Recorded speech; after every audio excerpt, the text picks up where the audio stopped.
अफान, कमरे में sofa cum bed है, तुम चाहो तो वहां सो सकते हो। तुम्हारा इस तरह से स्टडी में सोना मैं पहले भी कहना चाह रही थी, मगर इट्स ओके, मुझे वहां सोने में कोई प्रॉब्लम नहीं है। जब ये रिश्ता खत्म हो ही रहा है तो मैं इसे दुश्मनी पर खत्म नहीं करना चाहती। अगला चेकअप कब है तुम्हारा? मंडे को।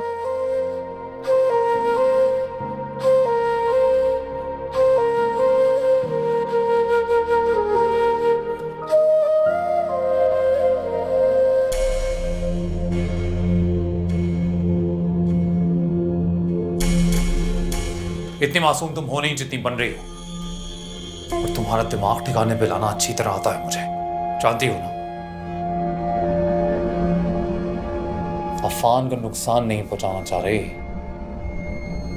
मैं वहां पर तुम्हारे कहने पर ही गई थी, ये मत भूलो। तुम एक बात सोचो, अगर ये जिसको बचाने की कोशिश कर रही हो उसके सामने तुम्हारी कोई इज्जत ही ना रहे तो।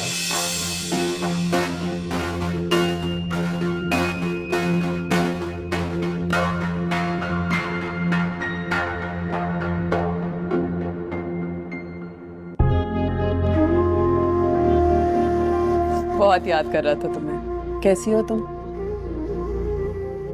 याद तो मैं भी इससे बहुत कर रही थी। याद कर रही थी तो आई क्यों नहीं? बस वैसे ही आप लोगों को परेशान कर चुकी हूँ और नहीं करना चाहती। देखो अरेज, मैंने अपने माँ बाप ना बचपन में ही खो दिया था। महरूमी का एहसास क्या होता है ये अच्छी तरीके से जानती हूँ। लेकिन ये इंसान के अंदर जो तकलीफ होती है ना, ये कब जहर बन जाए पता भी नहीं चलता।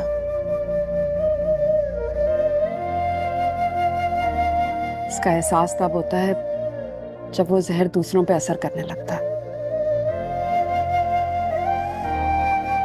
अपने फायदे के लिए मैंने तुम्हारा दिल दुखाया, तुम्हें तकलीफ दी, चाहे जाने अनजाने में ही किया हो। माफ कर देना मुझे।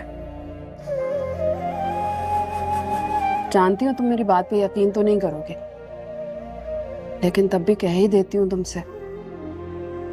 देखो, उस घर के दरवाजे ना हमेशा तुम्हारे लिए खुले हैं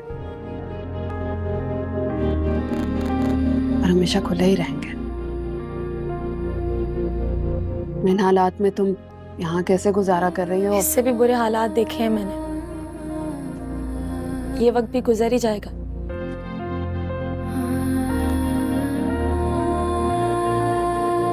तुम जानती हो,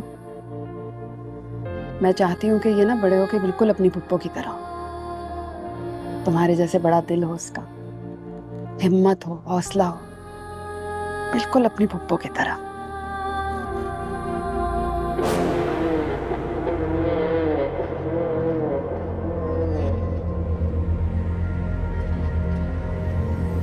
ये तो वो स्कूल वाले अंकल हैं।